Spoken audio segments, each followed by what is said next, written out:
Mga ka-confess, bago natin simulan ng wild at nakakapanabik na kwento ngayong araw, nais ko muna kayong imbitahan na mag-subscribe sa YouTube channel ng Tagalog Wild Confession.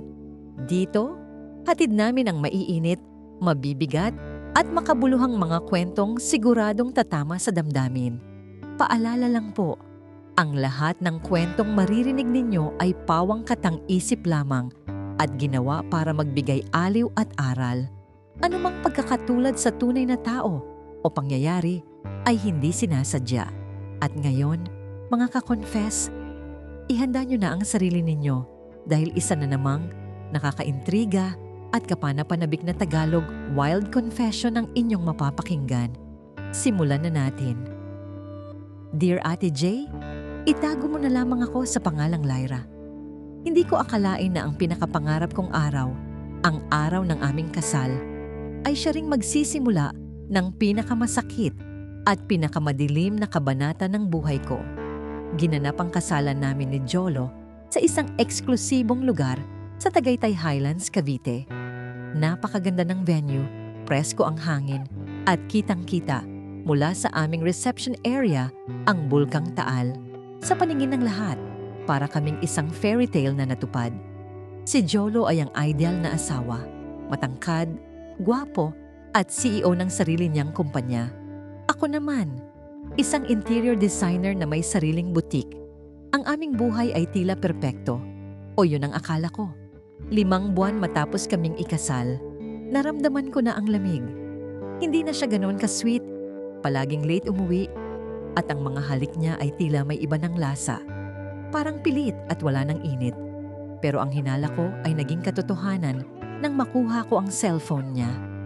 Doon ko nakita ang thread ng messages nila ni Bea, ang aming maid of honor. Si Bea, ang babaeng tinuring kong parang kapatid.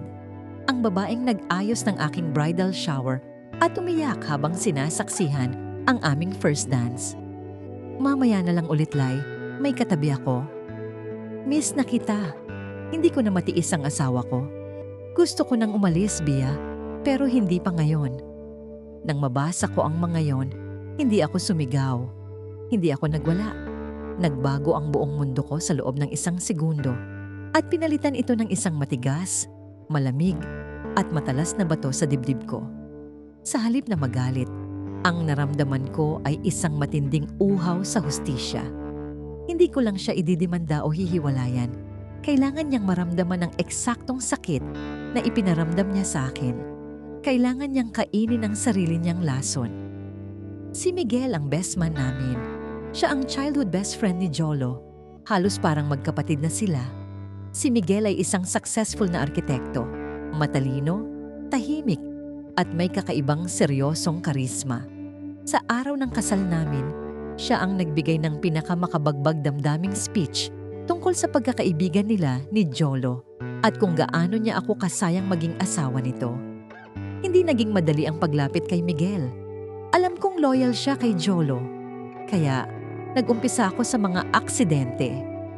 Una, nag-message ako sa kanya, kunwari para magtanong tungkol sa design ng banyo sa bago naming kondo.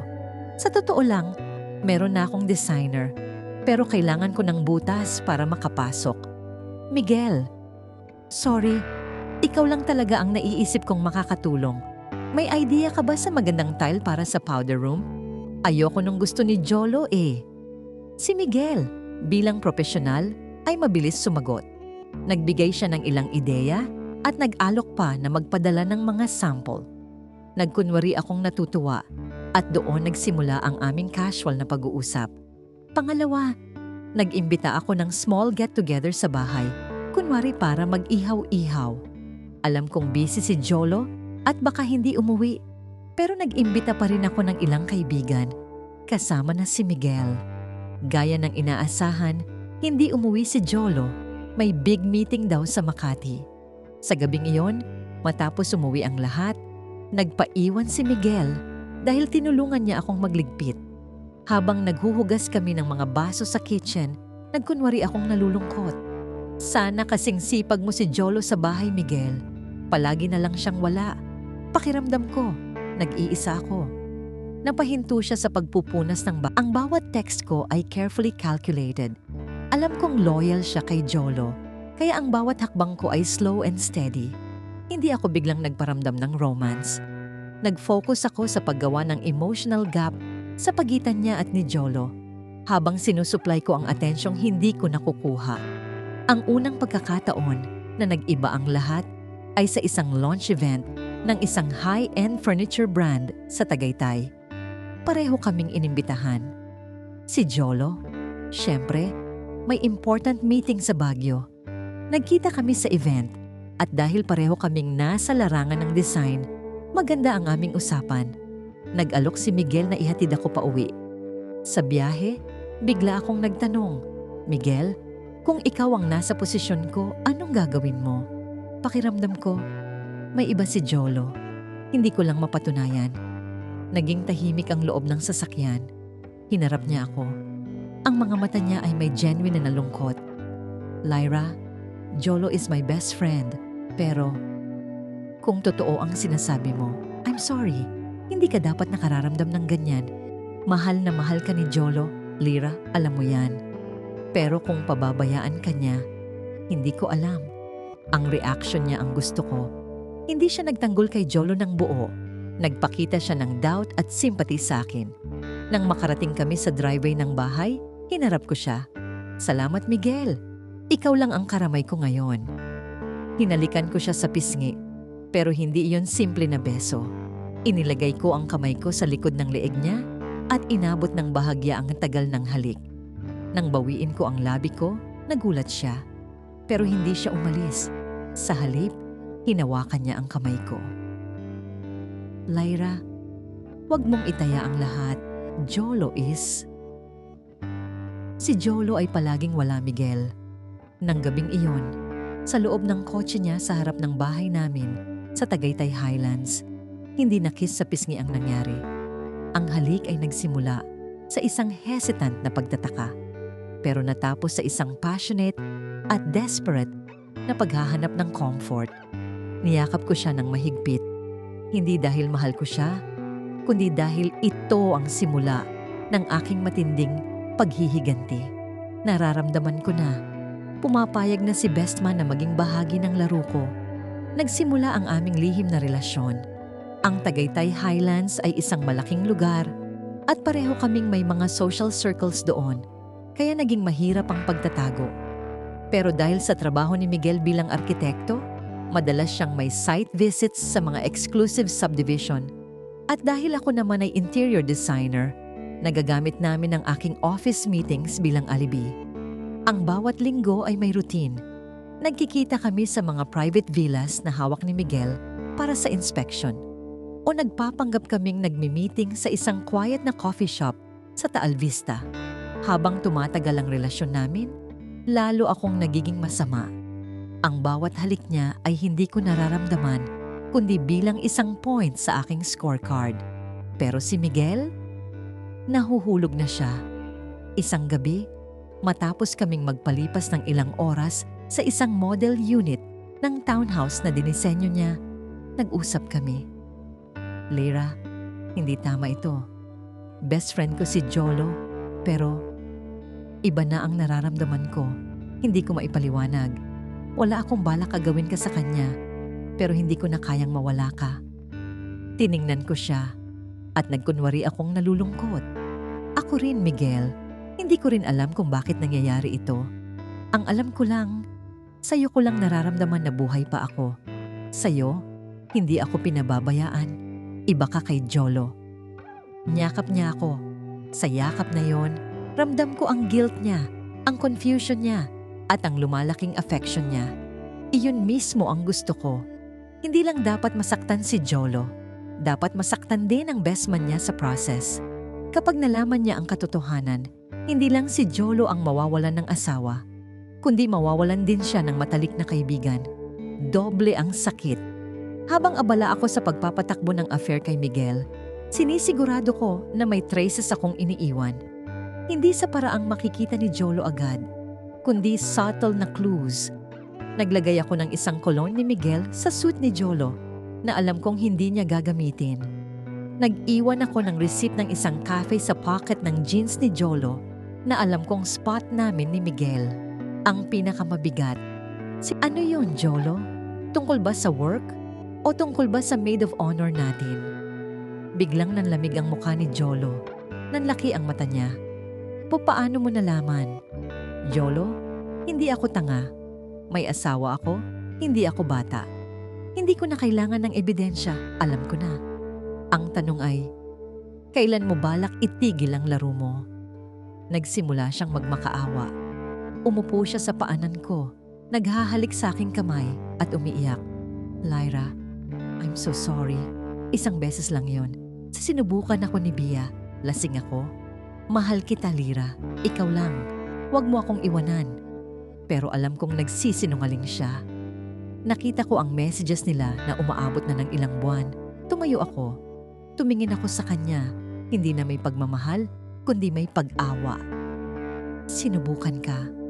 Jolo, pinano ninyo ito. Habang nagpapakasal ako sa iyo sa simbahan, alam kong nagpaplano na kayo. At ang mas masakit, Jolo, hindi mo lang ako sinaktan. Sinaktan mo rin ang sarili mo. Huminga ako ng malalim. Ito na ang oras. Naglalaro ka, Jolo, at sa laro mo, nanalo ka? Akala mo. Pero sa laro ng paghihiganti, ako ang nagwagi. Kinuha ko ang cellphone ko. Hindi ko siya sinigawan. Binuksan ko lang ang isang album ng mga larawan. Ang mga larawan na yon ay selfies ko kasama si Miguel sa iba't ibang lugar. Sa Tagaytay Highlands Clubhouse, sa veranda ng isang model unit, at sa isang private dinner sa isang exclusive restaurant. Hindi sila explicit, pero sapat na ang mga yon para makita na intimate kami. Tingnan mo, alam mo kung sino yan. Si Miguel, ang best man mo, ang matalik mong kaibigan. Habang abala ka sa maid of honor ko, abala ako sa best man mo. Quits na tayo, Jolo. Masakit? Mas masakit yan. Kasi hindi lang ako ang nawala sa'yo. Nawala rin ang kaibigan mo. Tumayo si Jolo, naninigas at namumutla. Hindi siya makapagsalita. Ang mga luha niya ay biglang natuyo. Ang galit ay biglang sumambulat sa mukha niya. Lyra, anong ginawa mo? Ang best man ko? Hindi. Hindi totoo yan. Tanungin mo si Miguel, tawagan mo siya. Pero huwag kang mag-alala, Jolo. Hindi na kayo mag-iisa sa dumi ng kasalanan. Pareho na tayong madumi.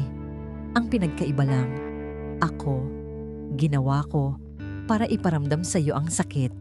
Ikaw, ginawa mo dahil hayop ka.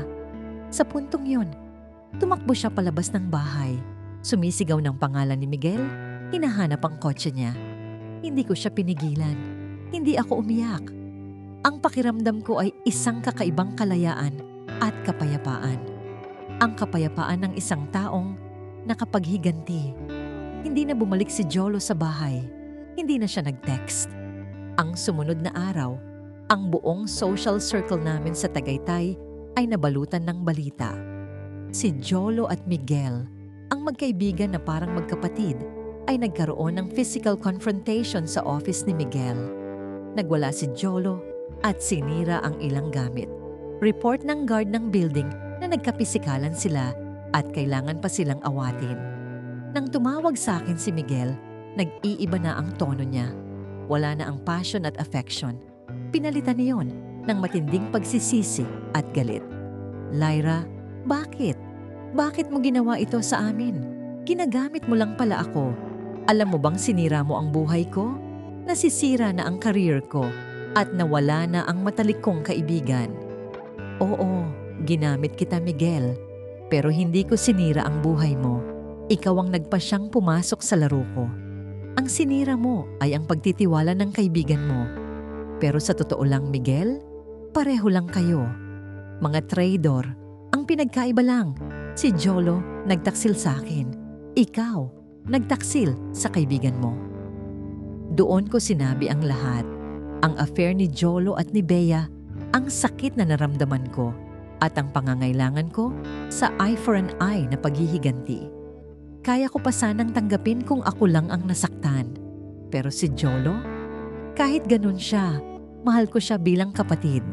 Alam mo bang, Sinabi niya na kahit sa oras na yon, mas pinili pa rin niya akong maging best man kaysa sa iba. At sinuklian ko lang siya ng ganito. Doon ko naramdaman ang bigat ng aking ginawa. Ang pain ni Miguel ay genuine. Hindi lang si Jolo ang ginamit ko.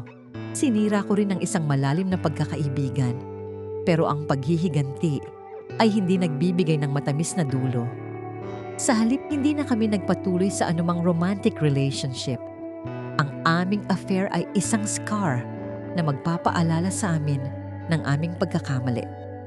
Ginawa ko ang lahat dahil sa galit at siya naman ginawa ang lahat dahil sa guilt at loneliness. Pagkatapos ng lahat, naging isang single at independent na babae ako sa Tagaytay. Ang natutunan ko sa laro ng paghihiganti ay ito. Ang galit ay hindi gamot. Hindi nito maaalis ang sakit. Bagkus ay magdadagdag lang ng bagong sugat sa iba. Kung babalikan ko ang kwento, hindi ko na siguro gagawin ang parehong bagay. Siguro, hihiwalay na lang ako. Pero kung hindi ko ginawa ang paghihiganti, hindi ko mararamdaman ang closure. Kaya, sa madaling salita, ang higanti ay ang tanging paraan para makaahon ako sa pain na yon. Ang karma ni Jolo ay hindi galing sa Diyos. Galing iyon sa akin. Mga ka-confess, at iyan ang buong kwento ni Lyra. Isang kwento ng pagtataksil, paghihiganti, at ng pagsisisi na nag-ugat sa isang wedding na ginanap sa magandang Tagaytay Highlands. Marahil ay marami sa inyo ang huhusga kay Lyra, pero ang totoo, sa laro ng pagmamahalan, wala talagang perpektong sagot. Maraming salamat sa inyong pakikinig. At bago namin tuluyang isara ang ating mic ngayong araw, gusto ko muna kayong imbitahan ulit. Huwag kalimutang mag-subscribe dito sa YouTube channel ng Tagalog Wild Confessions.